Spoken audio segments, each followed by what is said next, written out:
Vamos a ir abriendo nuestra Biblia en Filipenses capítulo 3. Ya en el capítulo 1 habíamos visto el gozo en el sufrimiento. Y habíamos visto cómo Pablo, desde la cárcel en Roma, escribe esta carta a los filipenses. En el capítulo 2 habíamos visto el gozo en el servicio. Y ahí teníamos el sumo ejemplo de Jesucristo. Luego también vimos el ejemplo de Epafrodito y de Timoteo. Y hoy vamos a ver el gozo en la fe. Es por gracia que somos salvos, por fe, no por obra. Nuestra fuerza no tiene que estar, nuestra esperanza no tiene que estar en lo que nosotros podemos, sino en lo que Dios puede hacer.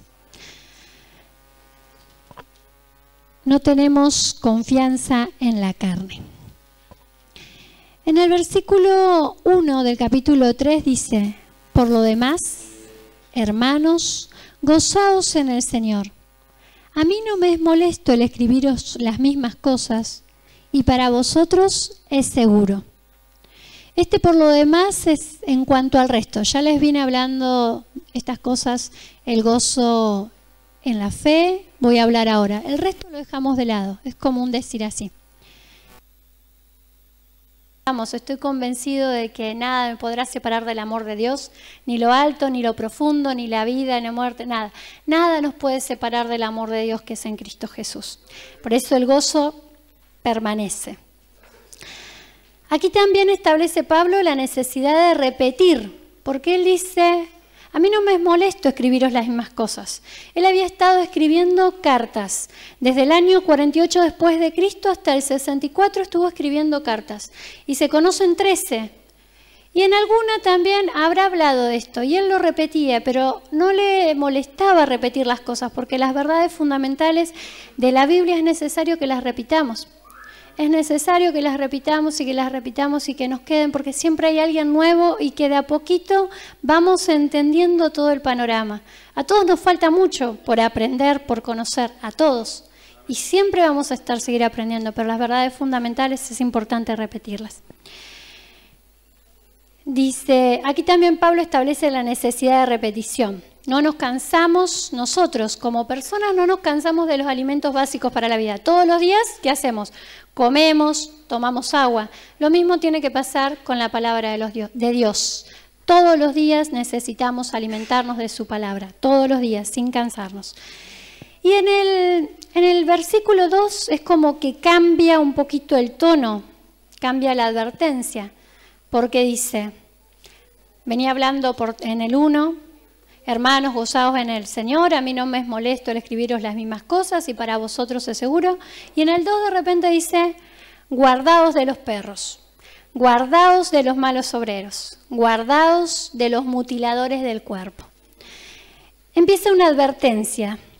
¿Por qué? Porque donde quiera que Pablo iba, él hablaba la palabra de Dios tal cual debía ser enseñada. Y Pablo enseñaba que somos salvos únicamente por gracia, que la salvación es un don gratuito de Dios que no podemos ganar nunca nosotros, es un don gratuito. Solamente tenemos que decir, recibirlo. Es un regalo de Dios, la salvación es un regalo de Dios y solamente en humildad tenemos que recibir la salvación. No tenemos que hacer nada para ganar la salvación. Esto era lo que decía Pablo. Aceptarla en humildad y adoración lo que Dios nos ofrece. Y que todas las personas pueden ser salvos. Solamente tienen que aceptar ese regalo de la salvación. Todas las personas. Pero ¿qué pasaba? Existían judíos en aquel entonces, judaizantes, que enseñaban que si uno quería ser salvo tenía que merecerlo, tenía que ganarse esa salvación. ¿Y cómo tenía que ganarse la salvación? Primero tenía que hacerse judío y cumplir con toda la ley. O sea que tenía que circuncidarse y cumplir con cada uno de los preceptos de la ley. Gloria a Dios que no es así. Gloria a Dios que no es así. Exclusivamente ellos pensaban que era de ese modo, que el hombre tenía que circuncidarse para hacerse judío y recién ahí cristiano. Aquí Pablo acorrala a aquellos maestros judíos que estaban intentando deshacer lo que Pablo predicaba. Y los llama de estos tres modos. Los llama perros, los llama malos obreros y los llama mutiladores. Y no lo pone al azar porque sí, sino que tiene un fundamento por el cual él le llama así. Guardaos de los perros, le dice. Hoy a los perros nosotros los conocemos como esos animales domésticos, buenos, todos tenemos un perro y lo queremos, son fieles. Pero en aquel entonces los fieles se los tenía como algo vagabundo, malos, que uno no se podía acercar porque los perros andaban en la basura hurgueando y si uno se acercaba los perros venían y te mordían. O sea, no era muy grato. Y en la Biblia también habla de los perros y representan lo más bajo que se puede imaginar. Por ejemplo, en la parábola de El rico y Lázaro, parte de la tortura de Lázaro era que los perros venían y les lambían todas las heridas. En Deuteronomio, la ley relaciona el precio de un perro con el pago de una prostituta, como diciendo, esto no es digno de traérmelo a mí, Dios. En Apocalipsis, la palabra perro representa a los que son impuros, que están excluidos de la santa ciudad, en Apocalipsis 22:15. En Mateo 7:6 decía, lo santo no debe darse a los perros. O sea que los perros estaban relacionados con todo aquello desvergonzadamente sucio, de ese modo. Y los judíos tenían un dicho, que era, las naciones gentiles son como perros, decían los judíos. Todos aquellos que no cumplen con la ley, que no son judíos, son como perros. Y Pablo les explica les da este mismo nombre de perros a los judíos ahora. Lo que ellos le decían a los gentiles, Pablo se los dice a los judíos. Es como si le dijera, en vuestra orgullosa autojustificación llamáis perros a los otros hombres, pero sois vosotros los perros, porque pervertís desvergonzadamente el Evangelio, lo modificás. Toma el nombre que los maestros judíos les habían aplicado a los gentiles impuros y se los da vuelta a ellos mismos. Y todos nosotros tenemos que fijarnos, asegurarnos de no ser culpables de los mismos pecados que le atribuimos a otros. ¿Por qué? Porque muchas veces hacemos un mecanismo que se llama proyección. Proyectamos en el otro aquello que nosotros hacemos mal. Lo vemos al otro la parte mala, pero en realidad estamos proyectando lo que nosotros somos. Entonces tenemos que tener cuidado, cada uno de nosotros, de eso. Muchas veces nos quejamos de, bueno, no hay que cumplir la ley porque nosotros somos por gracia somos salvos y lo sabemos. Y muchas veces parece que queremos hacer las cosas como cumpliendo la ley. Caemos aún en eso, a muchas personas les pasa. También lo llama obreros malvados.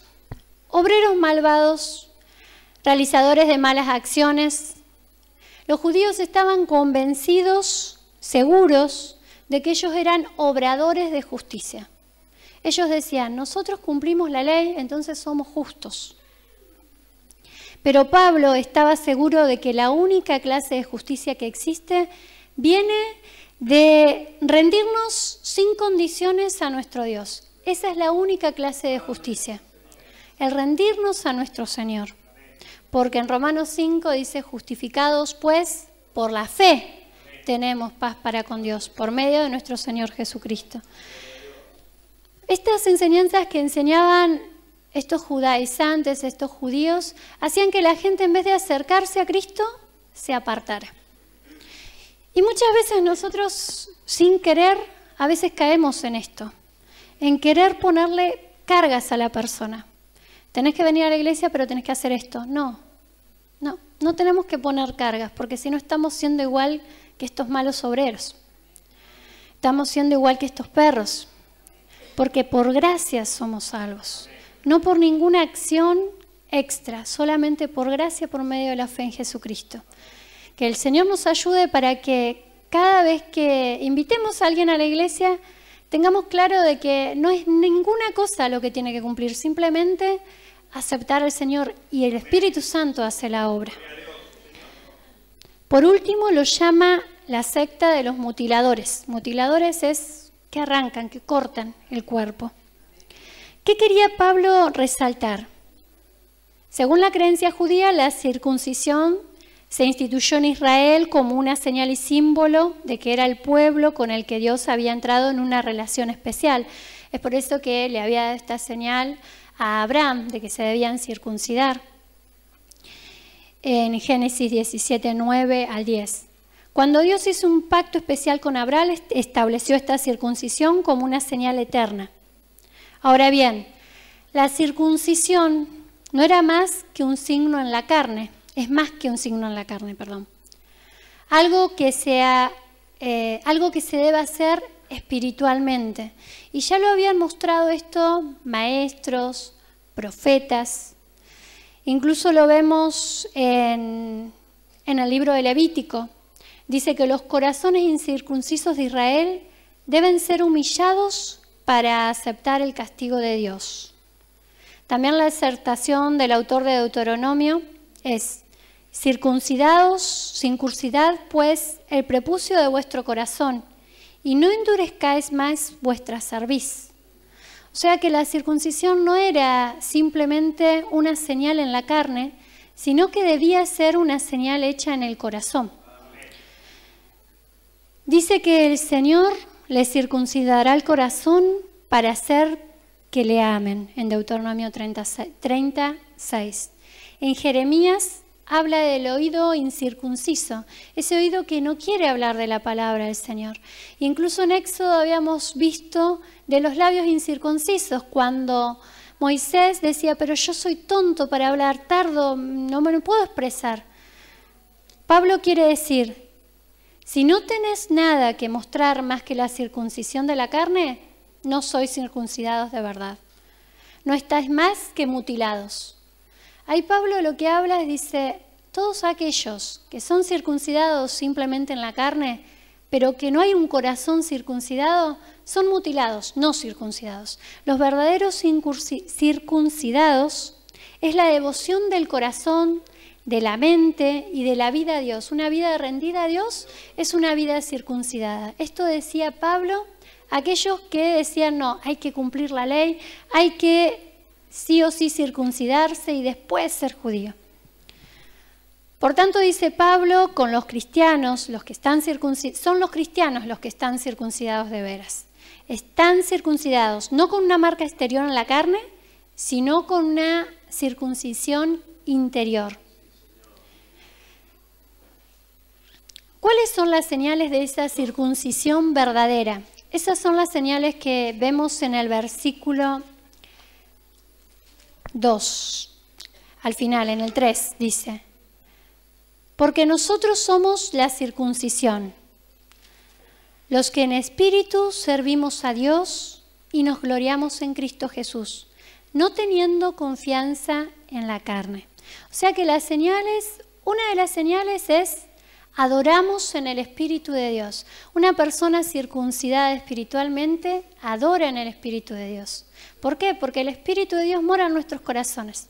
En el Antiguo Testamento el Espíritu de Dios posaba y se podía retirar de la persona. Pero nosotros hoy sabemos que el Espíritu de Dios hace morada en nuestros corazones. Él habita en cada uno de los que hemos aceptado al Señor como nuestro Salvador. Y el culto cristiano no es un mero ritual, ni la observancia de los detalles de la ley. Es algo que debe hacerse de corazón, de corazón. Es posible que uno cumpla una liturgia perfecta.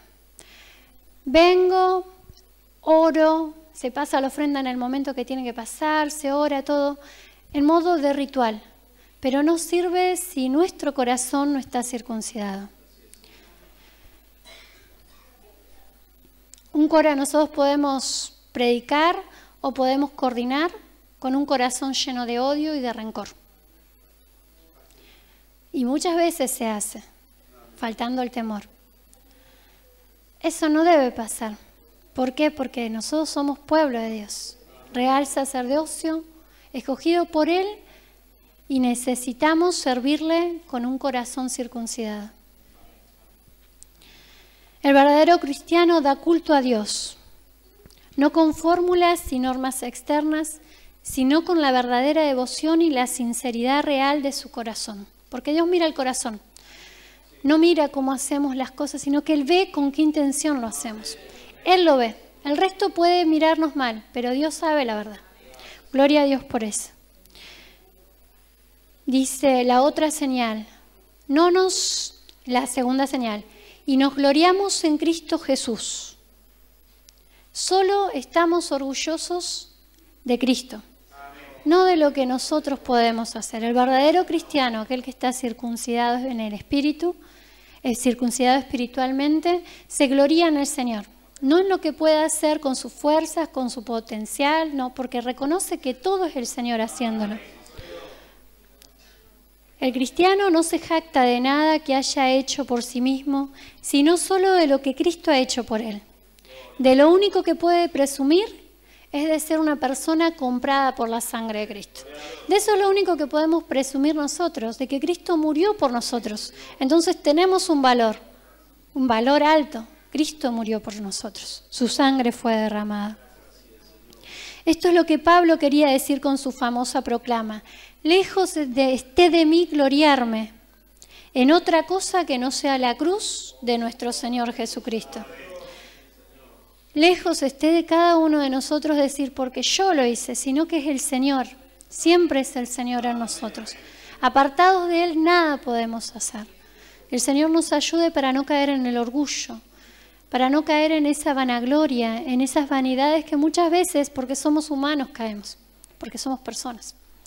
Pero el Señor nos da la fortaleza y nos habla a través de su palabra que todo es por gracia, es por su misericordia hacia nosotros. Y la tercera señal, no teniendo confianza en la carne. No ponemos nuestra confianza en las cosas meramente humanas. Los judíos ponían su confianza en cumplir cada uno de los preceptos de la ley. Ponían su confianza en eso. Ponían su confianza en mutilar su cuerpo, en hacerse la circuncisión física. En cumplir con todos los deberes que le imponían, ellos cumplían. Y el cristiano pone su confianza ¿en qué?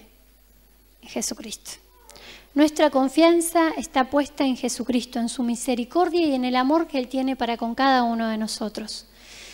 El judío en esencia confiaba en sí mismo. El cristiano en esencia confía en Jesucristo.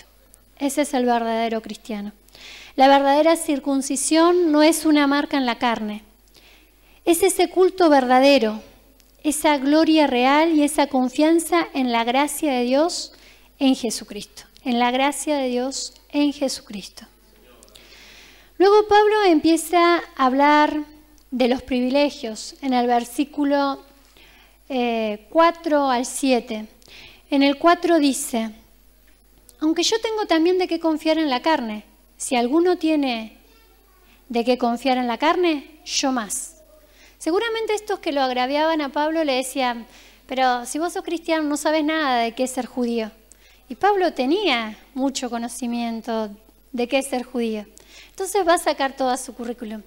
Pero no lo hace para agrandarse, sino para presentar defensa y ver que él tenía un montón de cosas para decir, no, miren, yo sé qué es ser judío. Pero él lo hacía para poder defender de que no es por obras, sino que es por fe, por gracia. Pablo acababa de atacar a los maestros judíos diciéndoles perros, mutiladores, y de insistir en que somos los cristianos y no los judíos los que tenemos la verdadera circuncisión. Y somos el pueblo del pacto. Sus oponentes podrían haber intentado decirle, no, tú no sabes. Es por eso que Pablo saca sus credenciales, no para presumir. Sabía lo que es ser judío en el más alto sentido de la palabra, pero había renunciado a todo ello a sabiendas por causa de Cristo. Cada una de las frases que ahora va a empezar a nombrar en el versículo 5 tienen un sentido especial. Dice, circuncidado al 8º día del linaje de Israel. ¿Por qué? Porque él había sido circuncidado al 8º día, ni más ni menos. Los ismaelitas eran circuncidados a los 13 años. Algún prosélito que llegaba después podía ser circuncidado en la adultez, pero él no, él al 8º día había sido circuncidado. Tenía esto de que sus padres habían cumplido con la ley tal cual. Subraya el hecho de haber nacido en una fe judía y había conocido sus privilegios y observado todas las ceremonias desde el nacimiento. O sea, eso no dependía de él. Sus padres ya habían cumplido con la ley. Circuncidado al 8º día, del linaje de Israel. Del linaje de Israel. Muchos de los judíos hacían hincapié en su relación especial con Dios, como que el ser israelita pesaba mucho. Los ismaelitas venían tenían otra descendencia, pero Pablo tenía una descendencia de una pureza absoluta, ¿sí? Por eso él era del linaje de Israel. Los únicos que podían trazar su descendencia desde Jacob, a quien Dios había puesto el nombre de Israel, eran los israelitas. Y él venía del linaje de Israel. Era de la tribu de Benjamín, o sea, tenía un privilegio, era como esta tribu era como la más importante. ¿Por qué? Porque Benjamín había sido hijo de Raquel, la esposa predilecta de Jacob.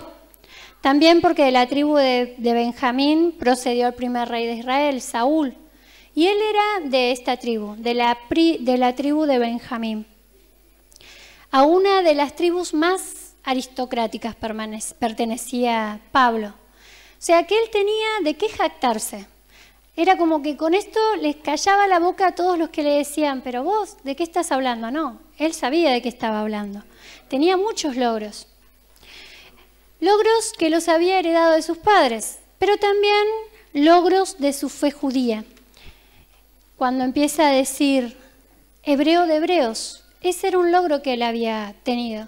¿Por qué? Porque en aquel entonces habían sido dispersados por todos lados, por todas las naciones. Sin embargo, él continuaba con el lenguaje, con la lengua hebrea, la seguía teniendo. Un hebreo era un judío que era no solo de pura esencia racial, sino que había conservado la lengua hebrea. Pablo había nacido en la ciudad gentil de Tarso, pero había sido instruido por Gamaliel, ¿sí? Había puesto de su fuerza, de su energía para instruirse en la palabra del Señor. También dice, en cuanto a la ley fariseo, él era fariseo. No había muchos fariseos, eran como 6.000 más o menos, pero eran esos atletas espirituales que lo que buscaban era puntualmente cumplir la ley. Se había apartado de la vida corriente para cumplir la ley, para guardar la ley en todos sus detalles. Él estaba entregado a cumplir cada detalle de la ley. Eran pocos los que hacían esto, y uno de ellos era Pablo. Y en cuanto a su celo, dice, en cuanto al celo, perseguidor de la iglesia. Perseguidor de la iglesia, y esto lo sabemos. Pablo en sus cartas y en Hechos habla de cómo perseguía a la iglesia. Los perseguía hasta matarlos, era como que quería destruir a todos ellos que se llamaban cristianos porque estaban en contra de su fe. Ahora, cuando él conoce al Señor, no se avergüenza de decir, yo estaba en contra de la iglesia que ahora defiendo. Muchas veces lo dice. ¿Por qué? Porque él estaba arrepentido y el Señor lo había transformado. Entonces lo podía contar. En cuanto a la justicia que la ley podía producir, era irreprensible. No había demanda de la ley que él no había intentado cumplir. Todo lo había intentado cumplir. Pero se da cuenta que todo logro humano que descartase para poder aceptar la gracia de Cristo. O sea, todo logro lo descarta. ¿Para qué? Para poder tomar esta gracia de Cristo. No confiemos en la carne, sino en la gracia. Es lo que nos intenta hablar Pablo. No es por lo que podemos hacer, no es por lo que tenemos, todo es Cristo. Todo lo hace Él en nosotros. El valor de Cristo nos muestra Pablo. Llegó a la conclusión de que todos sus privilegios y logros judíos no eran más que una pérdida total. Cuando dice, Pero cuantas cosas eran para mi ganancia, las he estimado como pérdida por amor de Cristo. Y en el 8, y ciertamente aún estimo todas las cosas como pérdida por la excelencia del conocimiento de Cristo Jesús, mi Señor, por amor del cual lo he perdido todo y lo tengo por basura para ganar a Cristo. Todo eso que Él ha invertido fuerza, energía durante toda su vida, Él lo tiene por basura, como desperdicio. No sirve, por amor a Cristo. Pablo había descubierto que la debida relación con Dios no se basaba en la ley, sino en la fe en Cristo. No la alcanza ninguna persona si no la da Dios. No se gana por obras, si no se acepta en confianza. Así que dice, por propia experiencia, que el método judío es erróneo e inútil. No vais a llegar nunca a entrar a la debida relación con Dios por vuestro propio esfuerzo en guardar la ley. Podéis solamente tomándole la palabra a Jesucristo y aceptando lo que Dios nos ofrece. Solamente aceptando la palabra de Dios. Y ahora, ¿dónde está el gozo? El gozo está en que es por gracia. Es que no debemos hacer nada. Cristo ya lo hizo todo. Y eso nos trae gozo. Nosotros somos salvos por gracia en Jesucristo. Luego, en el 10 y el 11 dice, a fin de conocerla y de poder, bueno, vamos a leer el 9, y ser hallado en Él, no teniendo mi propia justicia, que es por la ley, sino la que es por la fe de Cristo, la justicia que es de Dios por la fe, a fin de conocerle y el poder de su resurrección y la participación de sus padecimientos, llegando a ser semejante a Él en su muerte, y si en alguna manera llegase a la resurrección de entre los muertos. Pablo no considera su meta saber cosas acerca de Cristo, sino conocerle personalmente. Yo puedo conocer mucho de la Biblia y no conocer a Cristo. Puedo ser muy intelectual y aprender mucho de la Biblia, pero si no conozco a Cristo no me sirve. Pablo se había dado cuenta que lo importante era conocerle a Él. Conocer a Cristo quiere decir conocer el poder de la resurrección, de su resurrección. No un acontecimiento histórico, porque todos sabemos que Cristo murió y resucitó al tercer día. No tener ese conocimiento únicamente, sino un poder dinámico que actúa en cada cristiano, un poder vivo que está en la resurrección, que actúa en cada cristiano de 3 maneras. Es la garantía de la importancia de esta vida y de este cuerpo en el que vivimos. Cristo resucitó en un cuerpo y este cuerpo el que santifica. Nuestro cuerpo tiene que estar entregado al Señor y Él nos va santificando día a día. Cristo murió, así también nosotros morimos en Cristo, pero también resucitaremos en Él, por eso el poder de la resurrección. También es la garantía de esta resurrección, es la garantía de la vida por venir. Porque Él vive, nosotros viviremos. O sea, esta resurrección, conocer el poder de la resurrección, nos hace ver que porque Él vive, nosotros viviremos. Porque Él muere, nosotros también morimos y es necesario que así sea. Y también es la garantía de que la presencia del Señor está siempre con nosotros, de que nada nos puede separar del amor de Dios. Porque Él murió, resucitó, nosotros viviremos, resucitaremos y estaremos con Él. O sea, nada nos puede separar, nada, ni en el presente ni en el porvenir, nada, porque Cristo cumple su palabra. Él dijo no nos abandonará. También quiere decir...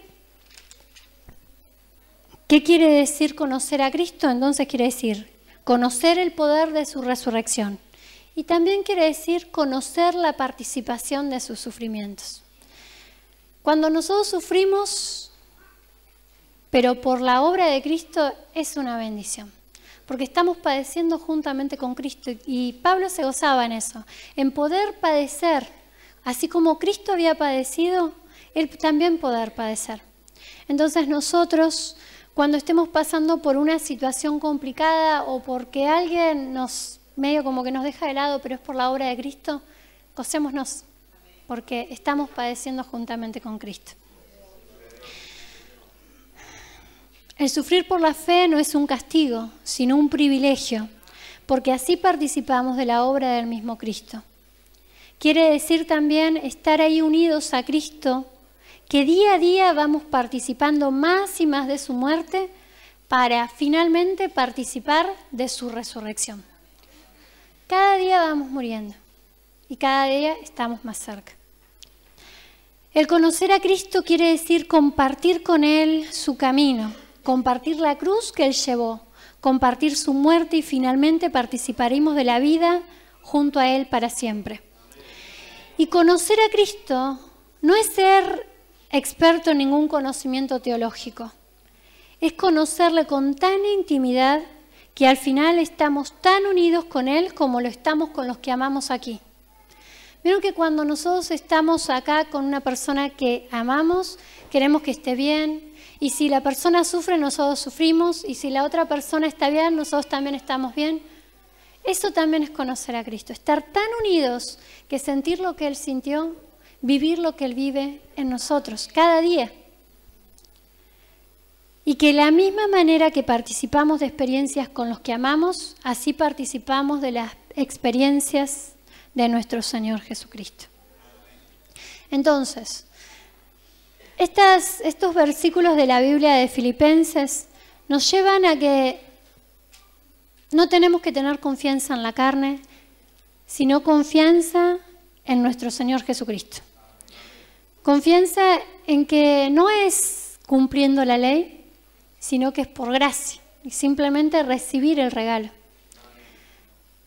Entonces podemos gozarnos en la fe, porque tenemos esperanza de resurrección. Podemos gozarnos en Cristo, porque si creemos que Él murió y resucitó, nosotros estaremos con Él. Así que gloria al Señor. Amén.